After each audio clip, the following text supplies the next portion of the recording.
Ballot boxes across the USA are not being set on fire. It's in 3 states only so far, and 3 people out of 300 million. A 1 in a million is not a trend. It's actually 3 or 4 people, or maybe just 2. 2024, October the 24th at 10:40 a.m., 4023 North 7th Avenue, Phoenix, Arizona, Post Office drive-up collection box. Letters and ballots were burned, and a man named Dieter Bradford Klofkorn has a bail set at $50,000. Tampering with the mail system, doesn't matter what time of year it is, by definition is a federal offense. Doing it for any reasons other than, you did it by accident or whatever, is going to be a prison term. I will have a Google map pointing at where it was. You can go to it in Google Street View. Next, 28th of the month, 3:30 a.m., somewhere near 10th Avenue and Southwest Morrison. No, it's not the 1000 block of Southwest Morrison because the pictures show a completely different location. I'll rant about inaccuracies in a minute. A ballot box was burned, but fire suppressants saved all but 3 ballots, and they were readable enough that they can contact the people who cast them, so that can be taken care of. Vancouver, Washington. 1 out of 2 boxes had more of them burned. The fire suppressants in them are dry fire suppressants that respond to heat. They react sometimes during summertime. No, this isn't put in place for ballots. This is put in place because people would throw a cigarette butt into a mailbox, not realizing it wasn't a trash can. If you're in a city where street-level mailboxes look a lot like, in physical shape alone, a garbage bin, this has already happened in your area, and please don't say it doesn't happen. So that's why they have them in there. But it is good that they have them in there if ballots are being taken, if it's a mailbox. Now, if it is a ballot box, they're going to do the same thing because the U.S. Postal Service doesn't want people burning the mail any more than they want them watering or soaking the mail. 4 a.m. at 3510 Southeast 164th Avenue at a transit center is where one of the boxes was attacked with fire in Vancouver. The other one I can't get information on. The FBI, local cops, and federal agents, as well as any other agency that wants to stick their nose in it, is now chasing down a arsonist who drove a black and or dark colored 2001 to 2004 Volvo S60. It only had a rear license plate and it wasn't really visible, obviously, because for some reason, even though literally everything is based on identification of people's faces, we have cameras that can't focus on letters this big on the back end of a car.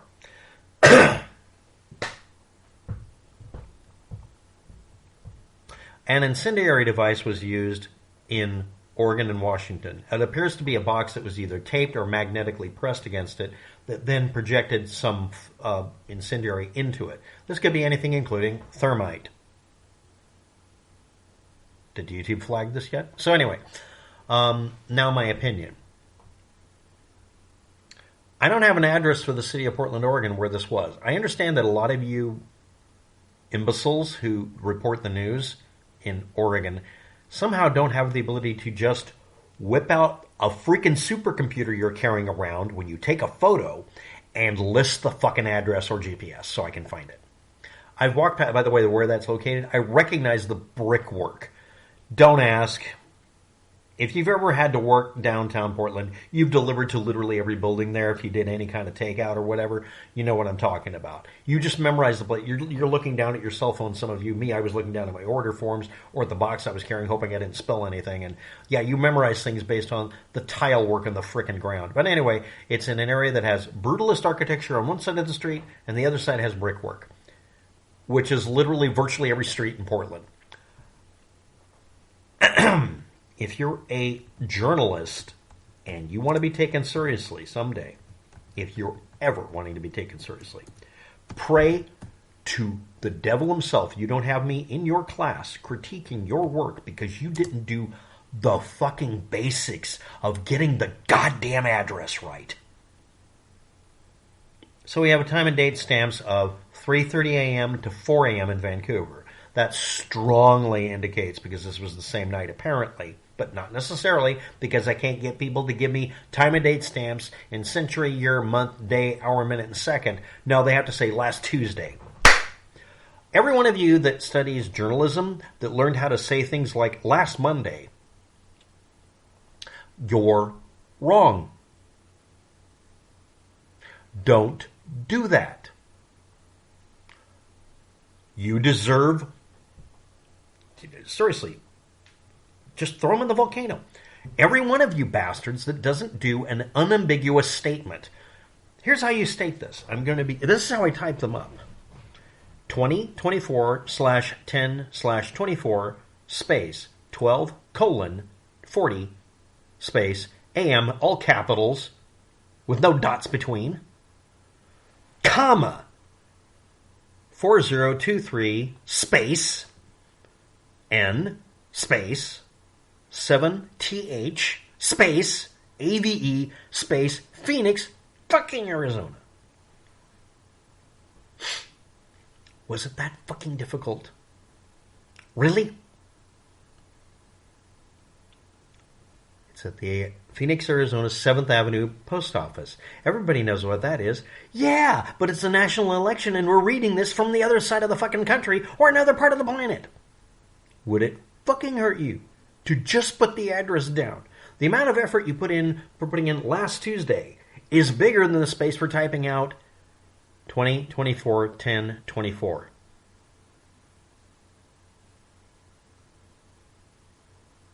Are you deliberately being ambiguous so that you can create drama? Are you a bunch of people who used to write fanfic on Tumblr or something?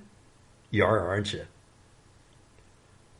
Yes, I've made people cry in a class on computer technology because they have a preference on style. And they left the room, and they were in their 30s, and I maniacally laughed when they left and said, those are the ones with weak hearts and souls that'll either be back here in 15 minutes to prove me wrong and become what I'm trying to make them into, or they'll never be here again, and they won't graduate.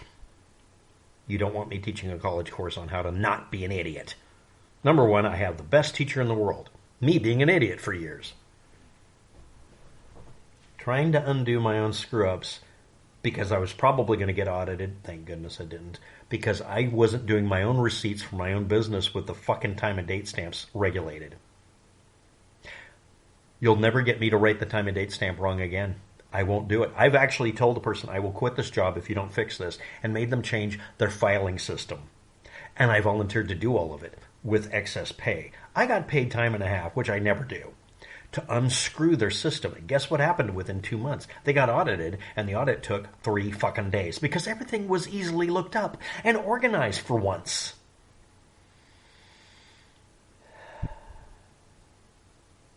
Trying not to turn purple. Failing. 33.493717, comma, negative 112.0826991. Yes, that's a location in fucking Phoenix, Arizona. Yes, that's pedantic. I don't care. Is it unambiguous as fuck? Yes! It's not a multi-floor building where there's an excuse for this. It's a literal street physical location with an address that's out at the road, and then the fucking GPS location and a Google Street View that actually works on it. And the other one, there isn't one. Yes, I'm doing this about me. Sorry. Let's review. Ballot boxes across the United States are not being set on fire because it's only 3 states, and it's only 3 people out of 300 million, and it may not even be 3 people. It's probably 2. One in Oregon, doing Washington and Oregon, Vancouver and Portland, which are treated basically like fucking extensions to each other, and one single city, one in Arizona. Now the last part of the video. If you sat through all that bullshit, you're being rewarded at the 9-minute and 40-second mark. People online are trying to convince you to do this stuff too, because they say, it's been done to you, do it back at them. And they're doing it to Republicans and Democrats. No, this isn't a liberal libtard YouTube video, although some of you might have already typed that and maybe want to backspace that. Online forums are telling both groups of people to burn all their ballots because that's totally going to make it a much better country to the end, right? You do understand that most of the crap out there telling you to do something that's literally against federal fucking law and will have you in prison for a while.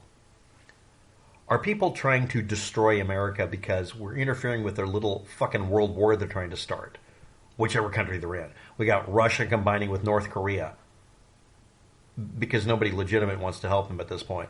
Maybe the Chinese will get involved. Maybe they'll become literally the Axis countries and we'll have World War III. Yay. Every once in a while, those three countries and a couple of others will threaten to start World War III. And they will make it sound really credible and then demand appeasements, which never fucking works.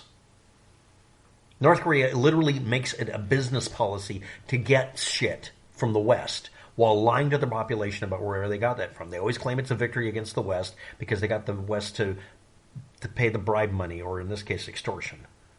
Which is, honestly, they're not actually lying. That's literally what they do. North Korea causes a crisis and then tries to profiteer from it. Over and over and over again.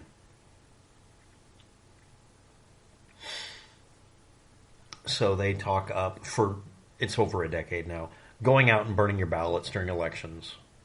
Because if you do burn them, they win. And if you don't burn them, the rumors still stand. And if somebody else reacts as if a burning has already happened, they'll do it over there.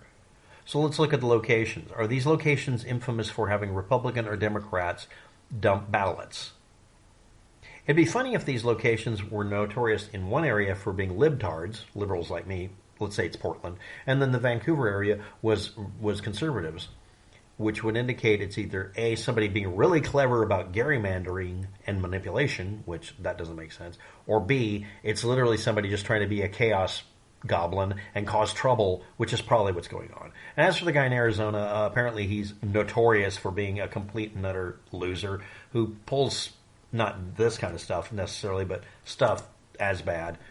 And basically just likes getting arrested because it gives him a place to live so he doesn't have to live on the street. I don't know. I mean, I can't even interpret all this shit. So to review, this is 2 or 3 people. It's not a rash of crimes. It's in a couple of states, not all over the country. It's not something you should throw up your hands and say, what's the point? I won't vote. Or what's the point? I won't vote by mail. Or what's the point? I won't vote by dropping it in early. None of that is a valid argument when it's literally, we have maybe about 100 ballots damaged here. This is going to get to a fever pitch closer and closer we get to the election day to try to make sure only the right people vote. This is about manipulating people if you want to think it's the Republicans or Democrats doing it. But honestly, it isn't them, because 90% of the people you look at saying you should do things that are radicalized and stupid aren't in your country. They're in another country that wants to destroy your country by dividing you all against each other. I call it divide and conquer. Dividing all of you and getting your consent. The only way we resist as a country is to unite, not to divide. Thanks for watching. Have a good day. Good luck with that. And if any of you have updates on the addresses these happened at, because they have to be physical locations in a fixed time space rule, right? If any of you are going to be normal people and actually be journalists and find out where this happened, would you give me the addresses? I only have, I think, 2. Actually, I only have 1, really. And please criticize all of your journalists in the area and remind them that they have to be more precise than Earth over there somewhere. Thanks for watching. Have a good day. Good luck with that.